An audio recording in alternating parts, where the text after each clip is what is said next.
And I am Ms.Carmina, and I'm going to read live for you. We have been reading so far Alice in Quantumland, an allegory of quantum physics by Robert Gilmore. Now, we are in the last chapter. Let's hope that we can finish it today. The showman that summoned two attractive female assistants who assorted. Oh, the showman then summoned two attractive female assistants who escorted the volunteers to the metal cylinders and opened a door in the side of each. For some reason, each of the two observers then put on a tall top hat before he squeezed himself into the cramped space within. The assistants closed the doors, lit a fuse at the rear of each cylinder, and stepped hastily back. With a roar, the stubby rockets rushed up the ramps, through the doors at the end of the pavilion, and arsed over the horizon, making for the opposite ends of Quantumland. And now we wait for them to arrive, remarked the impresario. As soon as each is in position, we will send a message through his telegraph line. He indicated two bells which stood on small tables at either end of the platform. Everyone looked at them, waiting for them to ring as a signal that the show might proceed. It was a long wait. Everyone seems very patient, remarked Alice, who was beginning to feel a bit restless herself. They have to be, replied the quantum mechanic. Experimental scientists all learn to develop patience. Finally, the bells rang, first one and then shortly after the other. This indicated that both observers were in position, and with a dramatic gesture, Paradoxus opened windows of at either end of his photon source. Two by two, the photons went rushing off in opposite directions.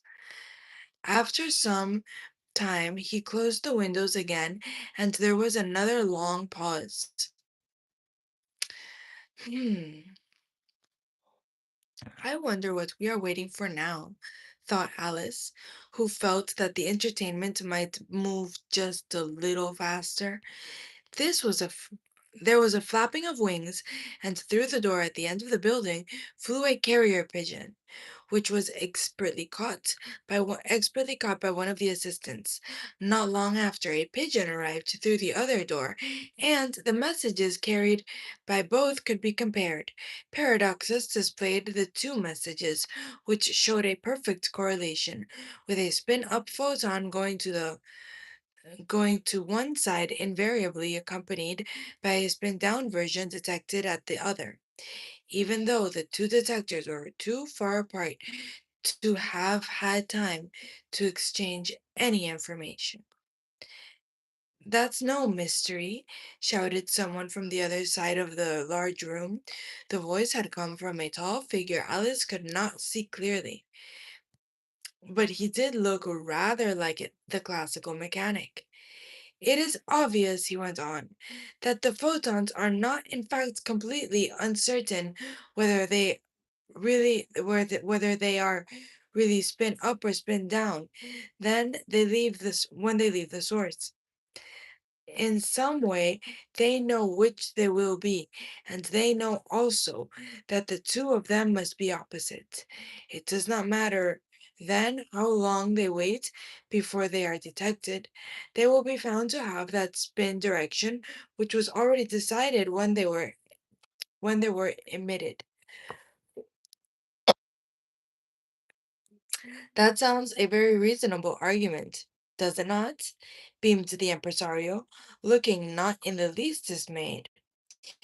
We shall have to extend our demonstration a little. You say that it has been decided at the time of emission whether the photons shall have spin upwards or downwards, and they carry this information with them as they travel. What would happen if two observers were to measure the spin in other directions, say to the left or to the right, or at some other angle in between. And what would happen if our observers were to rotate their polarimeters as as and when they felt like it, without referring back to us or collaborating with one another? Would it be possible for the source to know in advance what information it should transmit along with the particles, such that their spins would match properly whatever the angles our friends choose for their measurements? I think not. Quickly, he wrote out new instructions for the observers, bound the notes to the pigeon's legs, and sent them back to whence they had come. After a pause, the telegraph bells rang, once to show that the messages had been received and understood. Again, with a flourish, he opened the windows on the central source and let the photons stream outward. After a suitable period, he closed the windows again, and then it was back to waiting. Alice was feeling distinctly tired of waiting for something to happen when, at last, there was a rushing noise from both sides. This grew steadily louder, and then the two rockets came arching back down through the doors at the two ends of the building and landed back on the ramps from which they had departed. As the stubby cylinders sat smoking gently, the doors opened, and from each vehicle descended one of the observers, still wearing his tall, formal hat. They both marched over to the impresario, moved to their hats, bowed, removed their hats, bowed, and presented him with their notes. As far as Alice could tell, everyone in the audience, apart from herself, immediately crowded around to try and be the first to get a glimpse of the results. Hi, everybody. Thanks for joining. Hi, Didi.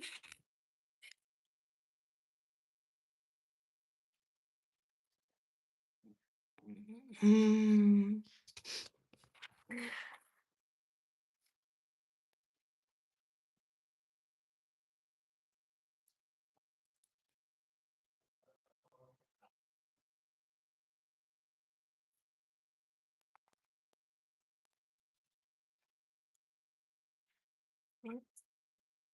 Something. I think this is where we were. Okay. There was a tremendous hubbub of discussion and argument, and they all began to make their own calculations. Alice saw some people with tiny portable computers, with electronic calculators, and with slide rules. She also saw someone with a strange mechanical calculator which had scores of tiny cogwheels. The Chinese folk whom she had noticed earlier had each produced an abacus, and their deft fingers slipped the beads to and fro along the wires more quickly than her eyes could follow. Even the hairy gentleman in the animal skins was involved. He had abandoned his wheel and was going through some complicated procedure with several little piles of bleached knuckle bones.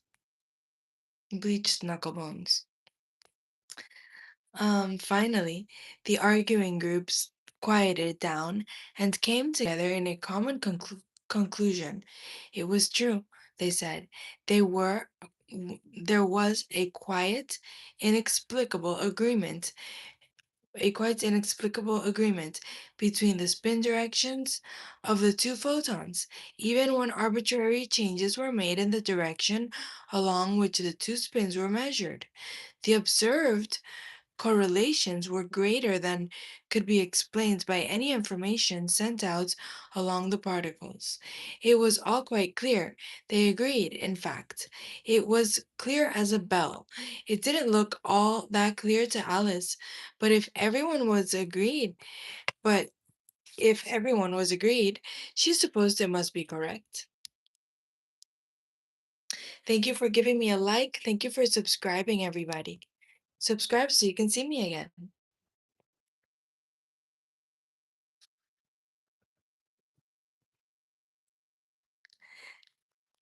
That is a very interesting result, remarked the quantum mechanic as he returned from the middle of the crowd. Most of the people present were still arguing excitedly, despite the fact that they were apparently all in agreement. It shows that the behavior of the wave function in different places cannot be caused by messages passed from one position to the other. There simply isn't enough time for that. It presents a whole new aspect of quantum nature. And here it sends us to the end of chapter note 2. Here. End of chapter note 2 tells us it would seem reasonable to explain the EPR paradox by saying that in some way the spins were predetermined from the start, that in some way the particles knew which would be spin up and which spin down when they set out. In that case, it would not matter how far they had traveled, as they would bring the information with them.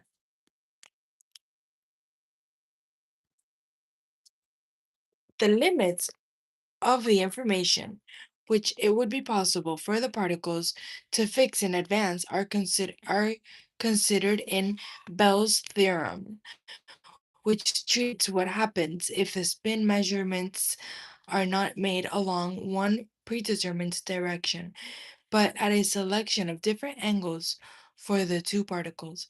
The calculation is rather subtle, but the outcome is that, in some cases, quantum mechanics predicts a greater correlation between the measurements on the two particles that could be arranged by any advanced information which could be sent with the particles without prior knowledge of the directions along which the spins would be measured.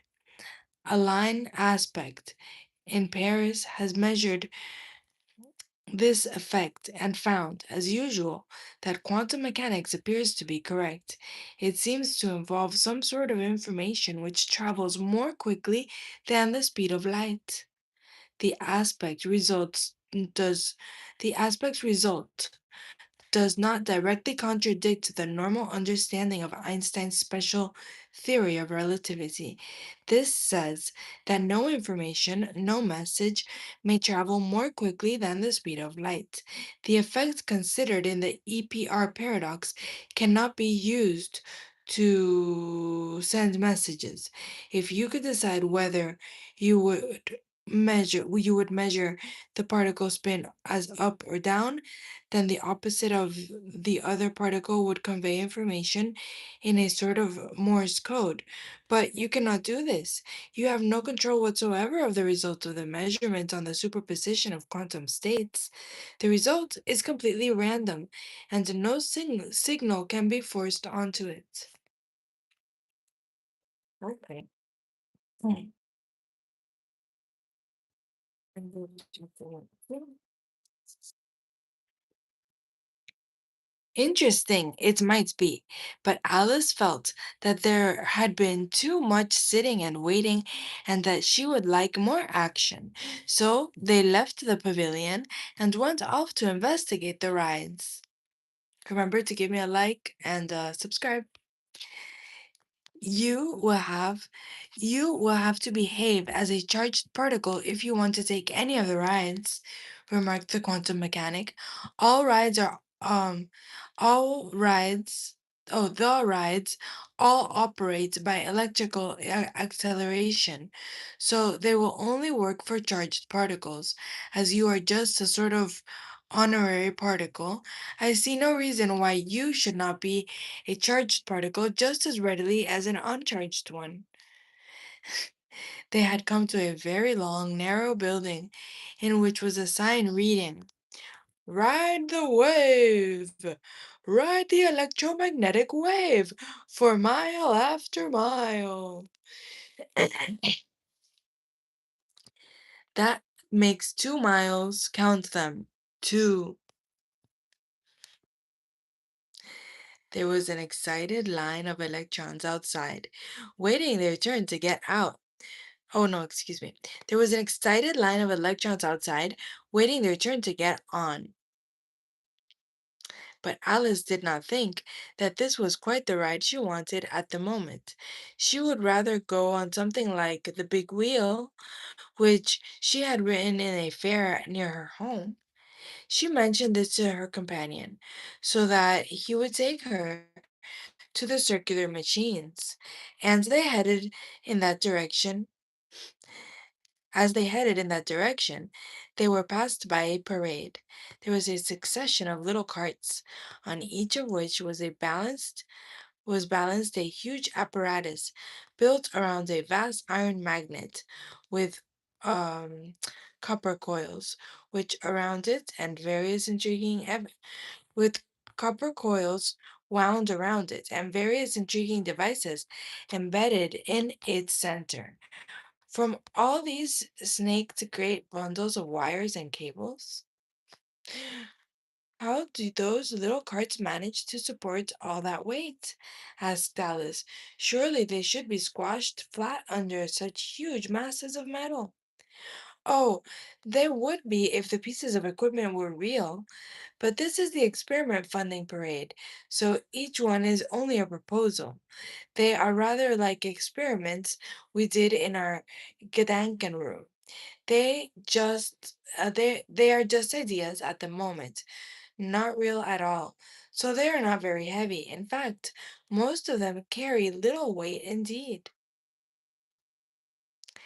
Alice looked at the procession and observed that the second cart carried an apparatus exactly like the first. The third carried another exactly the same. So did the fourth, the fifth, the sixth, and so on, and on and on and on, far as the parade was visible. There doesn't seem to be a great deal of variety, remarked Alice. Hello, hello, Win. Hi, Magwai. Um, this is because multiple copies of each proposal must be submitted, replied her associate. There will be a different one along in due course.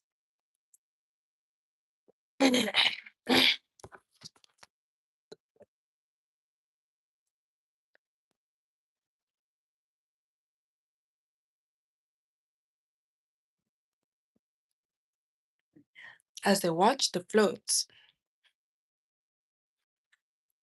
As they watched the floats go by, the air was filled with a snowstorm of irregular scraps of paper. Torn up unsuccessful grant applications, said the quantum mechanic before Alice could ask. Come along, we had better find your ride. Torn up unsuccessful grant applications. That's what scientists get angry about. They passed a succession of big wheels. They were all lying on their side instead of being upright as they would be in a normal fair, and Alice's companion told her that the fun fair they called them rings rather than wheels. There was the big ring, the much bigger ring, and the CERN, truly enormous ring. CERN, CERN, truly enormous ring. Alice decided that she would like to ride on this last one. Alice is so adventurous. Excuse me. She lined up with a jostling bunch of protons, and soon she was entering the machine and being seated or injected, as they termed it, in a beam bucket. This was a sort of electrical enclosure which Alice shared with a large crowd of protons who were milling around excitedly in all directions. They moved off, accelerated forward by strong fields which pulled on their electric charges. As they gathered speed, the protons quieted down and they all rushed forward together. Faster and faster they went, guided around by magnetic fields. After some time, Alice began to notice that their speed was no longer increasing much, as though she could see, though she could still feel an acceleration. She asked one of the protons about this and was told that they were now going almost as fast as photons did, and nothing could go much faster than that, but that their kinetic energy was still rising.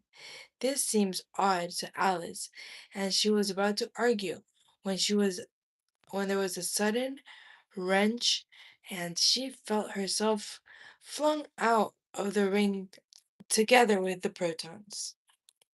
Ooh, this is something else. I thought that was very interesting. Thank you for reading with me, everybody. Thank you for your likes. Thank you for subscribing. I didn't finish the chapter, so I think tomorrow I will. See you at the same time tomorrow.